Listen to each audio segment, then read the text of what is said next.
Good afternoon. It's Friday, the 29th of November, 2019, just after 1 o'clock. Welcome to UK Column. Your host today, Mike Robinson, myself, Brian Gerrish, and we're delighted to be joined by David Scott. And of course, David reporting from north of the border, where it's a bit chilly, I believe, this morning. Well, Monday was chilly in Paris yesterday as well. We'll come on to that in a second. Monday, of course, the NATO leaders arrived for the NATO leaders meeting, which begins on Tuesday. And the question on everybody's lips, except if you're in the UK, because it's not being discussed at all, except by very few people, is, well, what is the future for NATO? And of course, here is the European Defence Union diagram. NATO considered to be a cornerstone, a pillar on the right-hand side. Defence Union, according to the EU, can't stand without each pillar being in place.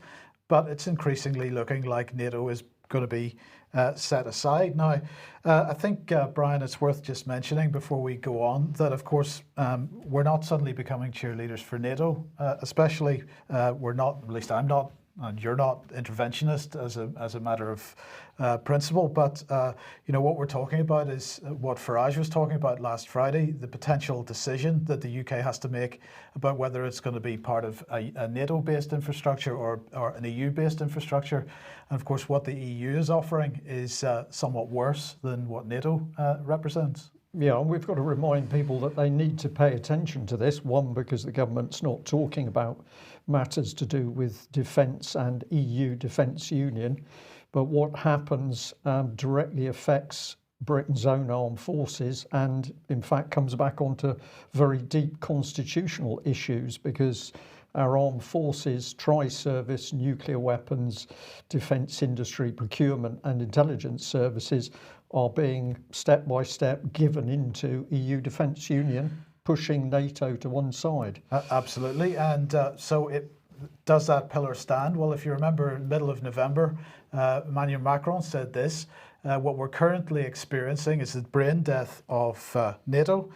So when we heard that, and then we subsequently heard that Jens Stoltenberg was going to be meeting with Macron yesterday in the run-up to the NATO leaders meeting, we were sure it might be a tense meeting, and well, perhaps it was. I mean, I believe it was, but as you'll see here, at least initially, the handshake seemed cordial. But was it? Well, perhaps this might give us a clue. So let's have a brief look at what Macron said in the press conference afterwards.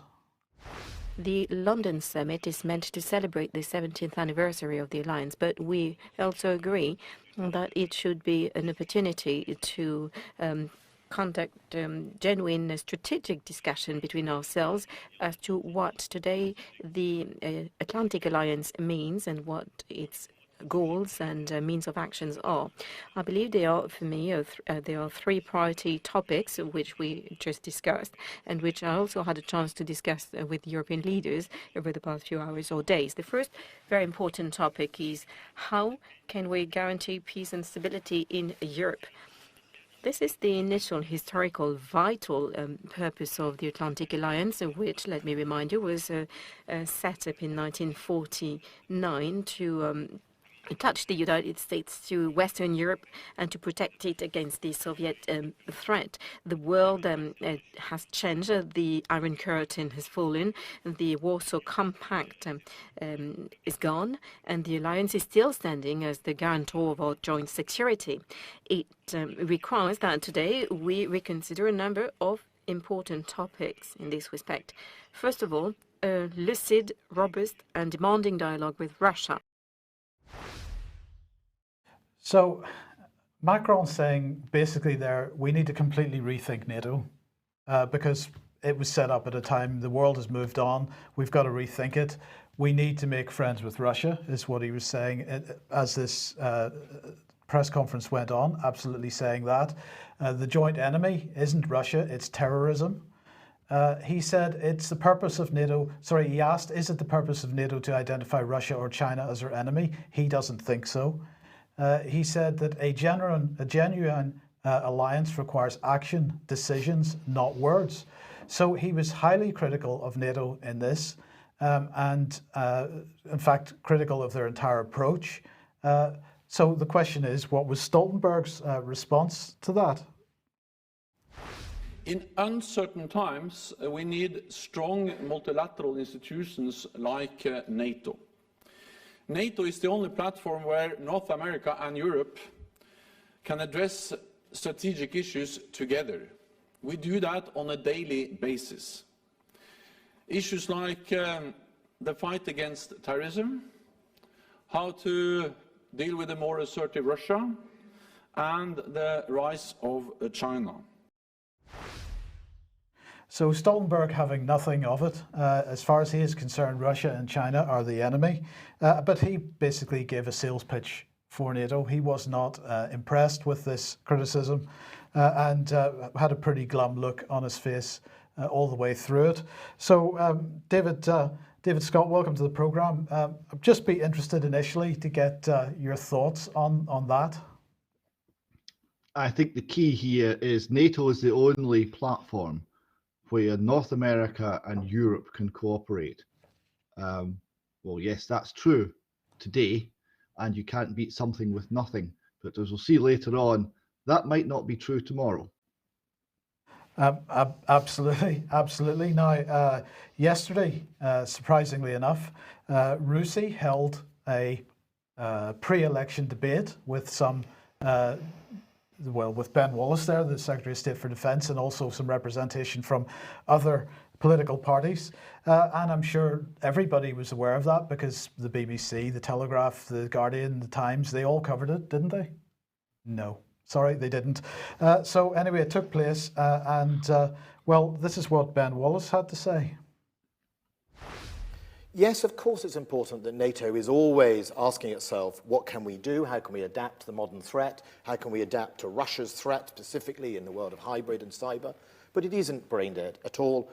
And in fact, I think NATO has a real future. And I think hopefully next week you will see that agenda decided going forward, which will be around the acceptance of NATO looking at hybrid cyber issues.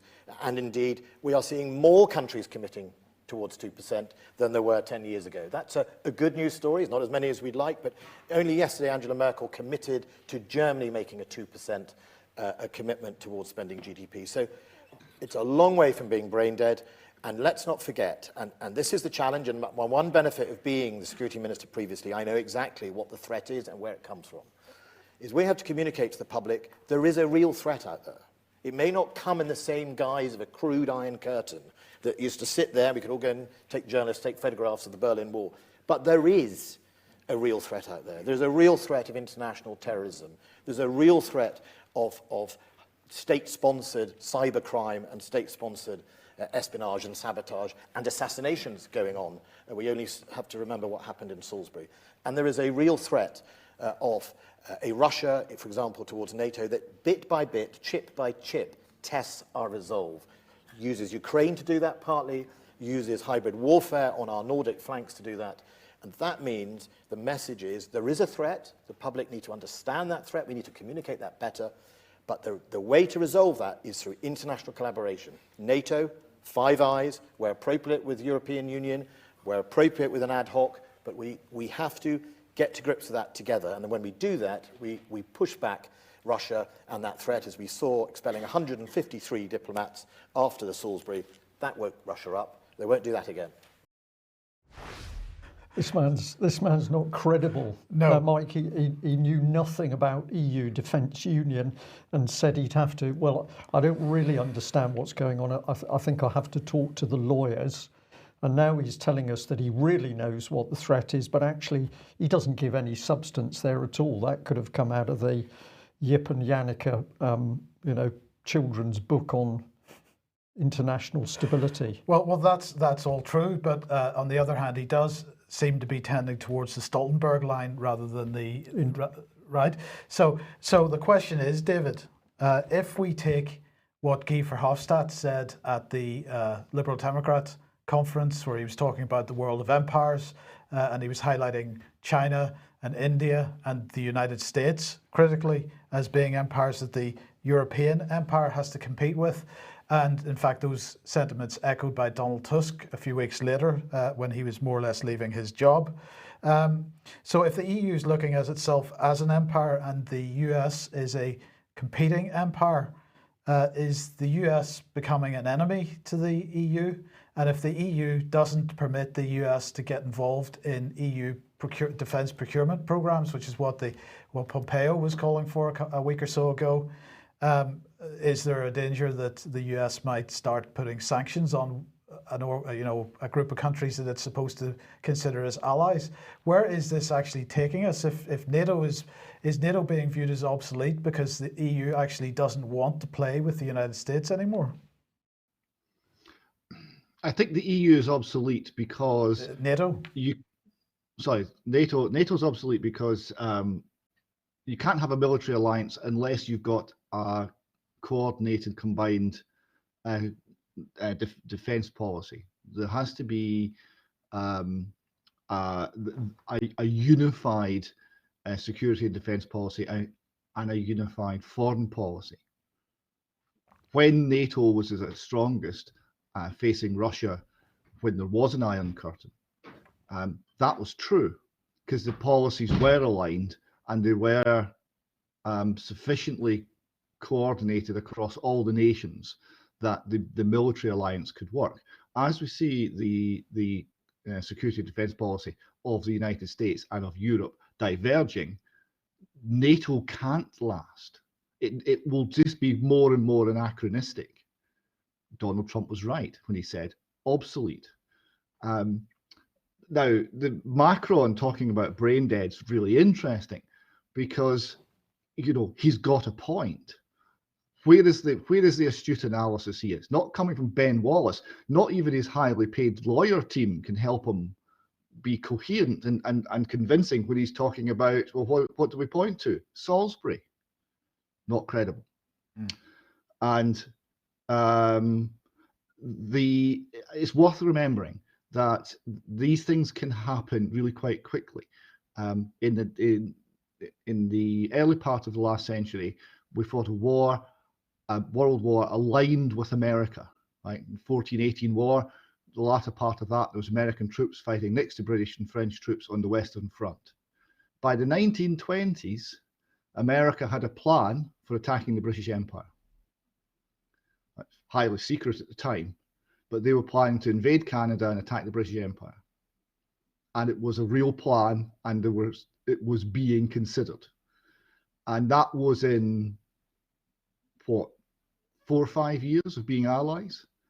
It was calmed down with the Washington Naval Treaty. But up until that point, which was only 1924, so almost 6 years after fighting side by side, all of a sudden they're thinking some very dark thoughts. So these things can move extremely rapidly. Well, indeed you can. Now, you mentioned the fact that Trump had made that statement. So this is War on the Rocks that you wanted to highlight. It says it's February 2021, a few months after the re-election as President of the United States. Donald Trump declares that NATO has become obsolete and the United States withdraws from the alliance. All US forces, military personnel and equipment, including nuclear and missile defense assets, will be withdrawn from Europe as soon as possible. Is that a likely scenario? Well, it's certainly being considered on the United States side of the pond. They're looking here and they're thinking, well, it's maybe not likely. But it's been likely enough that the Congress has passed a NATO Support Act to actually make it illegal to use funds to disengage from NATO.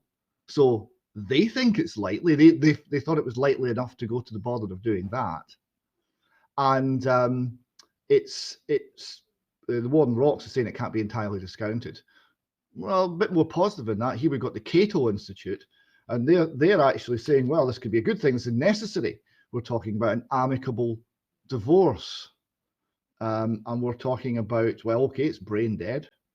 So what we're going to have, they write here, the brain dead comment was not a casual offhand comment on his part. When reporters asked Macron whether he still believed that Article 5 of the North Atlantic Treaty, under which an attack on one member is considered an attack on all, he answered, I don't know. Indeed, Macron has been at the vanguard of efforts for several years to create an independent Europeans-only defence capability through the European Union, a move that would, at minimum, greatly dilute NATO's primacy regarding transatlantic security interests.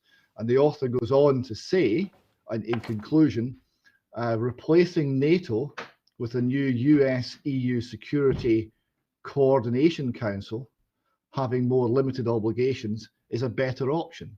So we're talking about a bilateral EU-US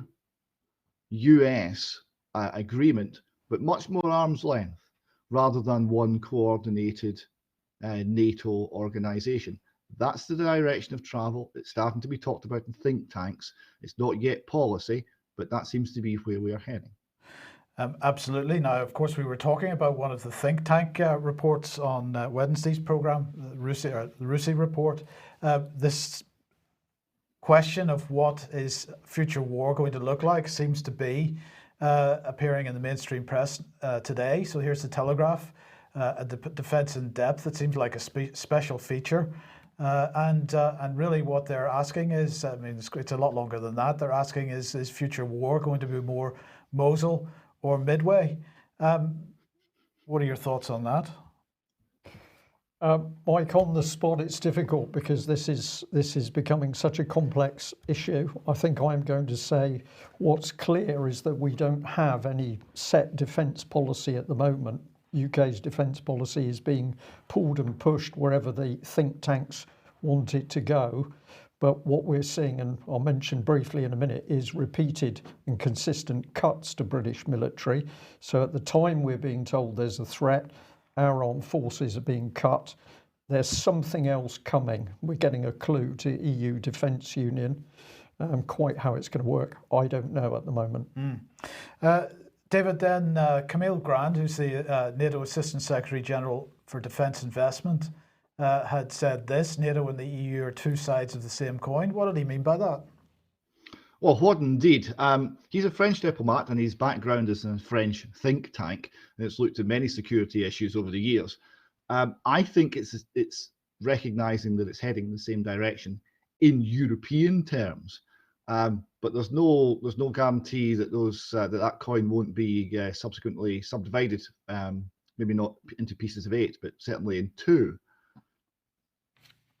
It's interesting that, as we said earlier on, the European Defence Agency conference been taking place, and at the time, Mogherini, or she's quoted as saying at that the European defence cooperation has expanded like never before. The title of this conference, by the way, was "Taking European Defence Cooperation to the Next Level: Prospects for the Decades Ahead." What did they cover? Well, they covered a fair wee bit. We've got here George Dominic, the chief executive of the European Defence Agency. So he's talking about the main takeaways. So he said a sense of urgency to use the current window of opportunity to push ahead with European defence. And he then carried on the need to deliver quick results by ensuring efficient, coherent, output-orientated implementation of the tools. Flowery language, but the emphasis is on speed, change now. We have an opportunity now. Interesting timing with Brexit and all the rest of it. They see this as an opportunity, and it's all about acceleration. He then went on the priority of the operational military needs and requirements which have to guide the industrial needs, not the other way around. So operational military needs, this is very much gearing up for real action, real war. The rhetoric says they're getting ready to take the field in a few years. And this was exactly what Macron was saying, action, not words, basically. Exactly so, yes. And he goes on, the need to safeguard and invest in key strategic activities to make the European defence technological and industrial base more sustainable. Now, the European defence technological and industrial base is almost half located in Great Britain. So that's an interesting statement there. And he says that's a key aspect of strategic autonomy. Now, strategic autonomy is a synonym for European sovereignty. Yes. Okay. And Michelle, sorry, go ahead. Yeah, well, Barnier, our dear chief negotiator on Brexit, that we love so much, he was there, and he also made a speech. And he was talking about, obviously, a lot of his comments were regarding the role of Great Britain. So he says, once we have clarity on the new government and ratification process, so there's going to be a new ratification process as well, the EU will engage in the negotiation of the future relationship in a coordinated and consistent manner. In doing this, we must take into account the bigger picture. And he goes on to define the bigger picture, and it's international instability, Russia, China, the United States increasingly choosing a path of unilateralism to defend its interests, trade tensions, the spread of terrorism, and global instability. So what he's seeing there is this four-power block international series of empires. That's what he's describing. That's the bigger picture, and it's that bigger picture that is foremost. He says this global picture has informed our approach to Brexit since the very beginning. So this is the basis of everything the Europeans have done on Brexit. So did you want to run through the specifics of what he said? Well, there's a few other slides I've got here. He said what we agreed with the United Kingdom in the political declaration is we want to be partners in foreign policy to promote rules-based multilateralism and project shared values in the rest of the world. So partners in foreign policy, that's a common security and defense policy, a common foreign policy, that's being inside European military union, essentially, is what he's saying there. We want to be partners in sanctions to facilitate consultation and mutually reinforcing restrictive measures when foreign policy objectives are aligned. So, okay, again, common security and defense policy, and this whole idea of sanctions. Sanctions used to be acts of war. We seem to be thinking that they're somehow more cuddly now. Partners on intelligence to fight terrorism and better anticipate emergent threats. So Five Eyes comes into that. And partners on defense policy to ensure stability of our neighborhood. Interesting word. What does neighborhood mean? Principally, it means all the states bordering Russia, including the Ukraine and including the Crimea. Well, that's the eastern neighbourhood, but of course we've got the southern neighbourhood as well, which is one of the things that Macron was really highlighting, because the French had 13 of their troops killed in Mali a few days ago, and so the southern, so it's not just the eastern neighbourhood; they actually want to expand southwards as well, right? Absolutely, yes, the southern neighbourhood, which is the whole of North Africa and the Levant. Now, so he's talking here. Cutting-edge equipment facilitate interoperability of our armed forces. So that's integrated defence procurement under an EU banner. And then the purpose of this is to engage in expansion in the neighbourhood, or policing of the neighbourhood, or control of the neighbourhood. And the neighbourhood is all the states up to Russia and North Africa and the Middle East. And then he went on to say partners in cybersecurity to exchange information, promote global standards and combine expertise. There's all this rhetoric from NATO about cybersecurity and the risks of state-run cyber attacks, particularly on the eastern neighbourhood of the EU. Well, is this going to be NATO's new role? Do you think? I don't see NATO stepping up. No. I don't know what you thought of the Stoltenberg body language. He looked very defensive and anxious and nervous.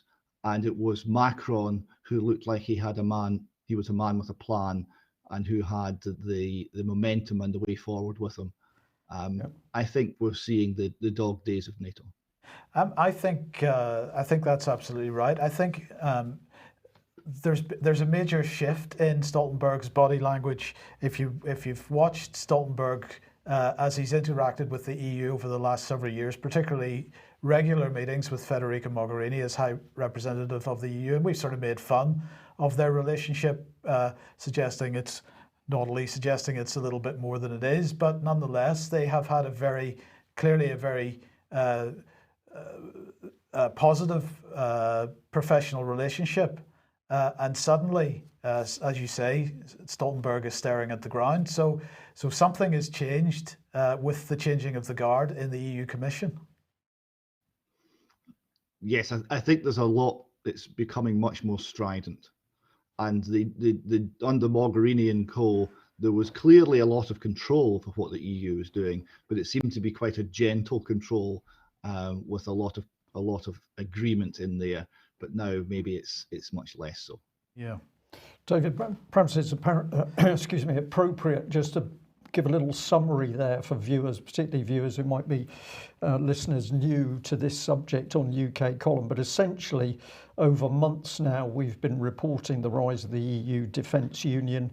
We've been talking about them boasting of the new military highways across Europe, which are clearly designed to be able to get troops and equipment to an eastern front. There's no question of this. We've got the EU talking about increased security in North Africa. This is all building the empire.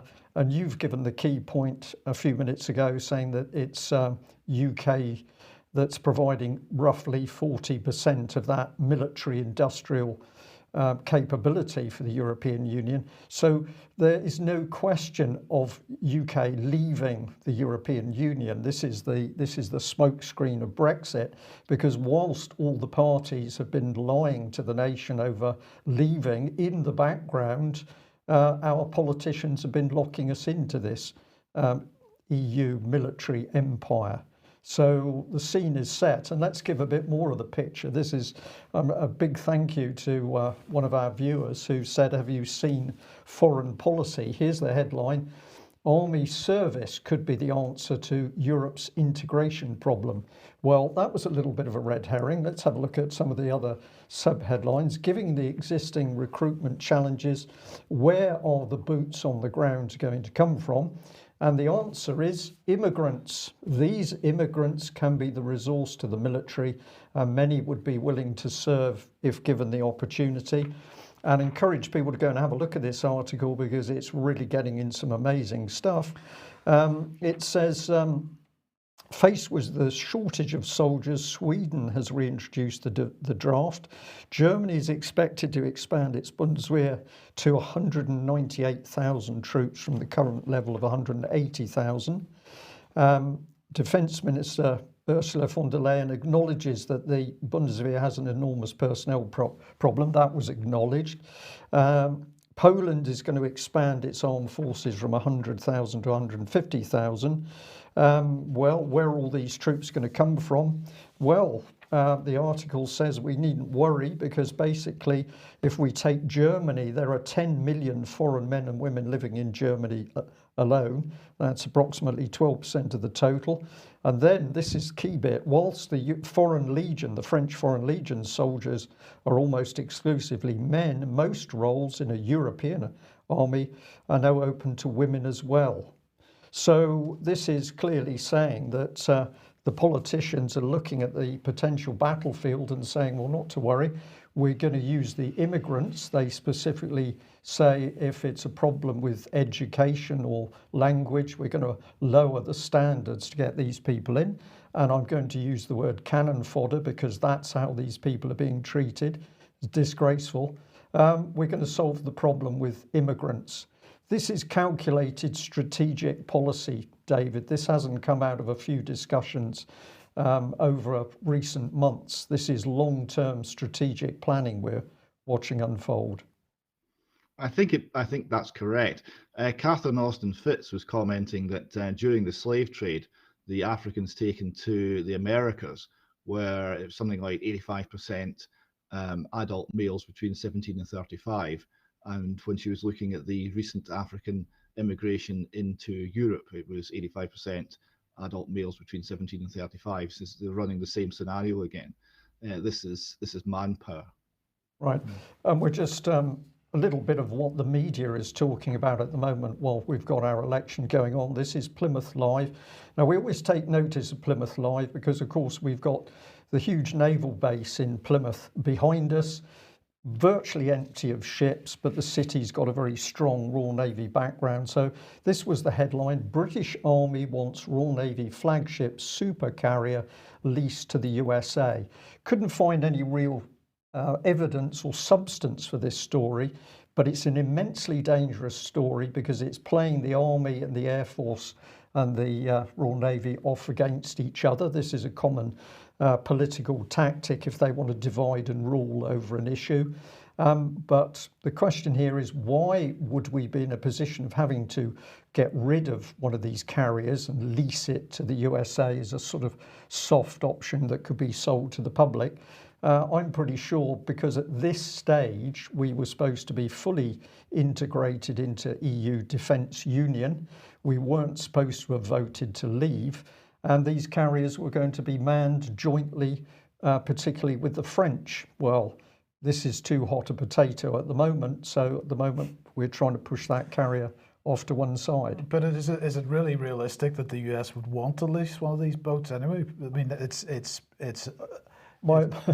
I'm laughing, that's it all. I can't imagine the Americans going near one of these ships. They don't need to. They've more carrier experience than we have. They have their own ways of doing things. Why take on this very strange British creation? But I think that they couldn't put a headline to be leased to the French or to the European Union in the middle of an election. That's why. David, just briefly. The Americans might well have reasons they want a carrier, because at the moment they've got 7 carriers in the Atlantic sphere, all of which are in Norfolk, Virginia, undergoing repair or refit. And last I checked, not one was actually fit for sea. Therefore, there may well be a bit of a need. Okay, I think that would still be a pretty bad publicity exercise by the United States Navy, but we'll discuss that. What are we being sold at the moment by the BBC in the midst of all this immense geopolitics? Well, let's have a look at their sort of election page, and we come back on, they're picking out another subject. Police is the one that they're going to help us understand the election policy. So if you're listening to us today and you're an adult, the BBC realises that you're not capable of understanding any of the manifestos. You need their help, and they're going to do it by interpreting with simple words what is really happening, and they're going to present it with lots of coloured drawings in order to really induce childish behaviour. So there we are. Ditch the BBC. That will be a good start to sorting out the mess in UK. Ditch the BBC and support the UK column instead, I think is the message. And if you would like to do that, your support would be very much appreciated. Please head over to ukcolumn.org/community. And can I just say thank you very much to everyone that has got hold of one of these gift vouchers to be given away, I suppose, as a Christmas present to somebody. They are available on the UK Column website. Yeah, absolutely. Okay, now Russiagate UK. If you remember, the report, the committee, the Parliamentary Intelligence Committee gave the report to the Prime Minister Boris Johnson on the 17th of October 2019. This report was called Russia. It was all about Russian collusion in British elections, including Brexit. And if you remember, Boris responded by saying there is no evidence for that, Russian election interference. And I think we've got to be very careful before we simply cast aspersions of everybody who comes from a certain country just because of their nationality. Well, that's a fair point, because of course many of the, or in fact all of the donors that have given money to the Conservative Party are not linked to Putin in any way, because they are really in this country because Putin chucked them out of Russia. But anyway, the fact that he was refusing to release the report in time for the election encouraged the Bureau of Investigative Journalism to seek a judicial review to try to force Boris to publish that report. Well, unfortunately, they're unable to advance their legal challenge for the Russia report. And why is this? Well, they say that for all those that followed our efforts to release the Russia report, we are gutted to say that we have bad news. We couldn't secure a key witness statement we needed. What a surprise. Our lawyers have now strongly advised us not to proceed with the judicial review. To bring this case, we had to have a witness testifying that the security services had cleared the Russia report. We approached many people for this, despite this being public knowledge, and previously said in Parliament we could not find someone to provide that statement. We've been working around the clock and so on. So it's a real shame, but they weren't able to proceed with that. It's also difficult, isn't it? And complicated. Nothing seems to work anymore. Well, at least we know the threat is nothing to do with the Russians. It's terrorism and extremism. So the hot subject is, are those nasty people getting into our schools? And of course, the government has been warning the public that this is the case. So this was the House of Commons Library document published on the 20th of January 2017, Counter-Extremism Policy in English Schools. Encourage people to read it because, my goodness, we should be very frightened indeed. And of course, if you look at that, it says very clearly, if you've got any concerns, then you need to phone or email the Counter-Extremism Unit, which sits buried in the Department for Education. Well, we've been watching this organisation, Extinction Rebellion, and we've already shown the documents and evidence that this organisation says in its own words, its own documentation, that it's a criminal organisation. It's recruiting people of school age and adults to break the law. A former member of SO15, the anti-terrorism squad, said that this is an immensely dangerous organisation, but it's been able to use school facilities to run its meetings, and we've been provided with an update because, having warned the Department of Education about this 6 weeks ago, we've now got a further meeting coming up in 2020.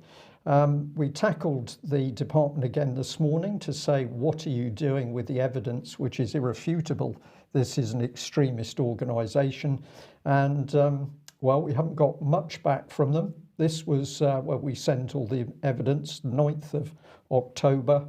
And their latest response is that they're going to give us a call. We're going to get a personal call the coming week, Mike. At some point? At some point, allegedly. So just to let people know who's responsible, because it's always down to individuals and not departments, we've got Jonathan Slater here. And this man you might recognise, Gavin Williamson. He didn't do so well in the defence industry, as it were, but he's now protecting school children. He's been alerted to this matter, but we've had no response from him. And this is the other lady with responsible, Sarah Khan, and she is chair of the Commission for Countering Extremism. So we are waiting for this telephone call where the department is going to tell us what they're doing to stop Extinction Rebellion operating in UK schools. We'll keep you posted. David, you wanted to highlight John Waters, who's an Irish journalist and author, talking about Ireland and the state of institutions in Ireland. And he's saying, essentially, we're talking about a country in which the institutions and offices of power have been hollowed out. What did he mean? Well, he goes on here, and I think he put it beautifully. And this is from his recent book, Give Us Back the Bad Roads. And this alludes to one of the things that you used to notice travelling in Ireland in the 70s is the roads were horrendous. And you would notice this if you went from Northern Ireland to the Republic, you'd immediately notice the decline in the standard of the roads. So he's written this book, and he's looking back to this point in Irish history and saying, well, actually, we've lost something since then, and he's analysing this. But his overview of how Ireland is currently being governed is very striking, and I think it's worth reading this passage out in a little at some length. So from the start, he said, essentially, we're talking about a country in which the institutions and offices of power have been hollowed out and had their influence and authority siphoned off to be used by forces and individuals who have never been elected to anything. These people operate behind the scenes, networking surreptitiously amongst the real power brokers, gaining support from the true governors of Ireland, and then conveying their non-negotiable demands to the puppets occupying the husks of offices that briefly offered testament to Irish independence. The charade of democracy continues in the manner of phantom post-amputation sensation. We vote for people who aspire to hold public positions, but know in their hearts that power will always lie elsewhere, and are happy with that. We know all this also, but it is way too big a disaster for us to admit. The limb itches. We reach to scratch, but there is nothing there. We scratch our heads instead. And I think that puts it very poetically, but it gets to the feeling of confusion that you see in Britain, in Scotland, and England, just as well as in Ireland, where people are dealing with institutions that are clearly no longer authentic and people who are no longer making decisions that we can understand. Really astonishing piece of text there, David, because it sums it up. We've got this situation operating in UK. How is it being driven? Well, one of the things driving the situation here, of course, is the BBC. And I'm always paying attention to what the BBC is doing. Let's have a look at this little lot. This is the BBC ramping up the issue of sex. You've got to look at their website. So that's the screenshot. There's active image after active image of all sorts of subjects to do with sex. And a lot of it is trying to say that men are attacking women during sex. So I'm just getting the thought processes going here. The BBC, what they're actually doing is they're sexualizing young children, because of course all this is freely on the website in front of the youngest children, or certainly youngsters, young teenagers. And you've got this added poison of creating a war between the sexes. So couples can't even, quote, make love without the fact that the woman thinks that her partner is going to try and choke her. You have to read some of this stuff. It is very, very unpleasant. This is another section here, shooting sex scenes in the age of Me Too. Of course, the embedded image is two girls kissing. So we've got a number of agendas coming in here with the BBC. But what they admit is that they employ an intimacy director who is directing all of the BBC's sex scenes. So this is really a soft porn director, Mike, and the BBC is admitting it. But of course, once people's minds have gone through this programming, then the BBC steps up and says, well, don't worry, because we're helping you sort it out. So here's BBC Action Line, and it says current programmes and issues. The baby has landed, act of now playing the wall, but it's also got Holby City down there, bottom left. And it's warning you that it's raised issues, and the issues raised are bereavement. What they really mean is death, mental health and sexual violence. So the BBC is raising these issues, but then it says, well, we're the good guys because, of course, we're going to help you. You can click on another button and we'll take you to an organisation that's apparently helping solve problems if you've suffered sexual abuse and violence. So the BBC puts the image out first. It's pushing this stuff in front of the minds of people, particularly younger people, and then it says, don't worry, because we're actually helping you get over it. So this is Holby City's page itself, and you can see exactly the same stuff is listed on the front of it. They're basically talking about sexual problems, violence, sex and violence, stalking, teenage pregnancy, adoption and fostering. Let's get hold of the children.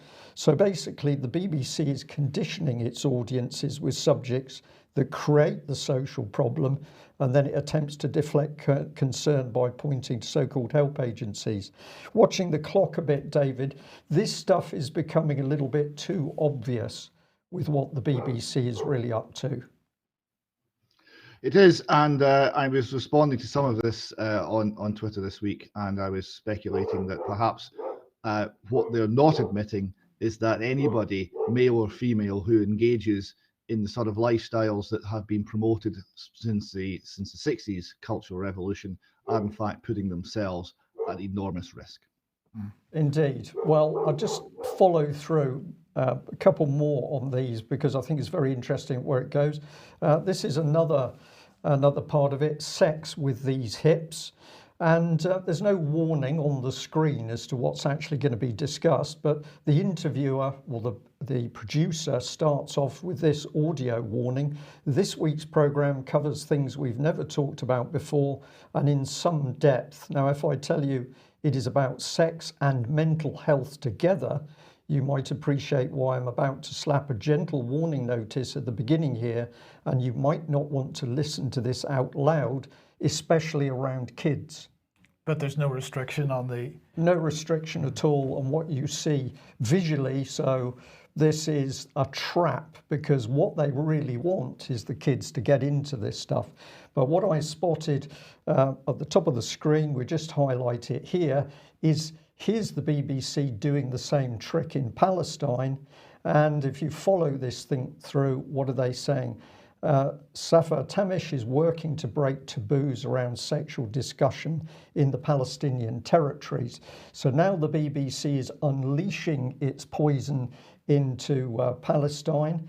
And if you watch the little embedded video clip, you will see that this is blatant applied psychology where the minds of these young women are being manipulated. They've got little cards all over the carpet and having to bend down like children to pick up one of the words which reminds you of what you would have talked about with sex in your teenage days. So what's really going on here is the BBC is looking to change the language and cultural norms in Palestine, because if they do that, they can change the culture into our liberal society. And that's going to mean they can control the society itself. So this is very, very dangerous, devious political propaganda by the BBC. Well, we should just not say forget. our old friends are in there as well. Yes. BBC Media Action, of course, is helping the process in Palestine, funded by the Department for International Development. So this is UK propaganda via this very dark, devious organisation, the BBC. We'll just end with this. On Wednesday, Brian was talking about, prepping becoming mainstream. Yeah. And, today on Twitter, we saw this from the Environment Agency Anglia. There is a flood warning in place for Cambridgeshire. Heavy rain over the last few days has caused river levels to rise on the River Nene. There's likely to lead to localised flooding on North Bank Road. So there's a little bit of information. There's going to be a little bit of flooding on one particular road in Cambridgeshire. So this is clearly a major disaster. Or is it? But it must be, because they put this image alongside that tweet: prepare, act, survive. Yeah. What is it? This is the most egregious piece. You're talking about the BBC and their applied psychology. This is the most egregious piece of applied psychology I've seen, where you take something which is a relatively minor event and you suggest that it's a matter of survival. Mike, we have got a massive attack going on in the public mind to destabilise people, to break down communities and relationships. And the aim is to reduce the general public to a childish group that can't think for themselves. So drive down any Devon Lane on a very wet day and you're going to meet a puddle like that. But now you can stop your car and get out and probably think, well, run, think and hide first before you prepare, act and survive. David, just very briefly, a couple of final thoughts on that. Yeah, you're muted. I had a localized Airedale problem there. Yeah. Yes, if you want to join in the general laughter at the scaremongering, then go to YouTube and put in the words "Kathleen, it's the beast from the east," and there'll be a little video that summarizes this sort of excessive panic rather wonderfully. Okay. I'll just add, we're laughing. We should laugh at this because we see it and recognise it for what it is. But of course, its objective is very dangerous. This is an attack on the public, and we need to recognise it as that as well. We'll leave it there. Thank you very much for joining us. We'll say a big thank you to everybody who's taken out a lifetime membership with the UK column. We do appreciate that dedication, and also a very big thank you to our members and subscribers, particularly people who are watching from overseas, and a big thank you to the watchers in San Francisco and Florida. Thanks for joining us. Bye-bye.